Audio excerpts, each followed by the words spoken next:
Hi Misizens! Welcome back to my YouTube channel, Mrs. Station. Ngayon, gagawa tayo ng masarap na sausawan sa ating mga fried foods. Unahin natin ang ating vinegar. So, hindi ko na sinusukat to. Ina-adjust ko lang ang mga ingredients. Next ay ang soy sauce. So, nasa sa inyo na kung gaano kadami, kakayanin na yan. Isunod natin ng water.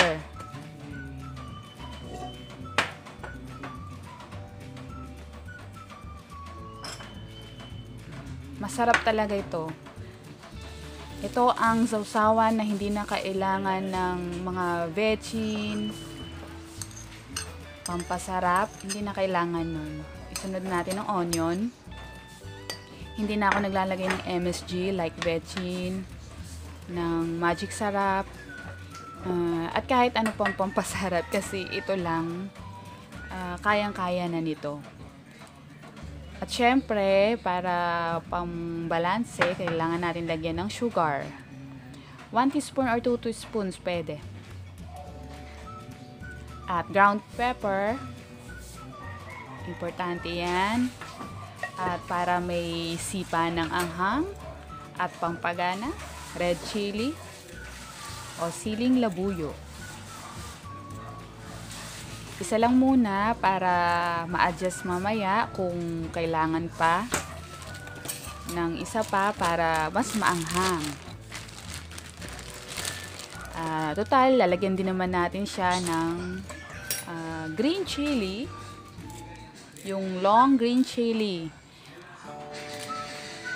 Pampadagdag ng color. Yummy to, yummy promise.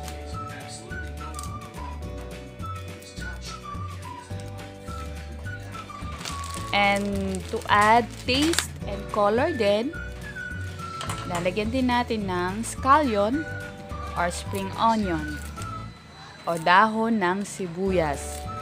The more, the yummier.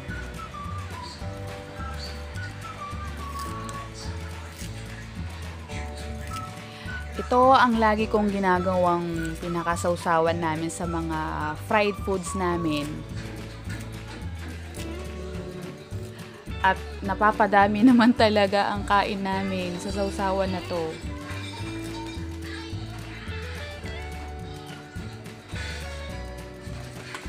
Siyempre, you have to taste it. And you can always adjust the ingredients according to your taste and preferences.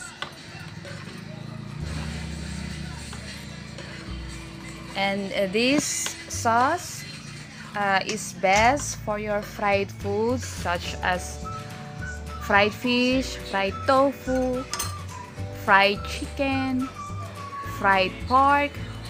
Enjoy nyo lang to. Don't forget mga Misizens to subscribe and like this video.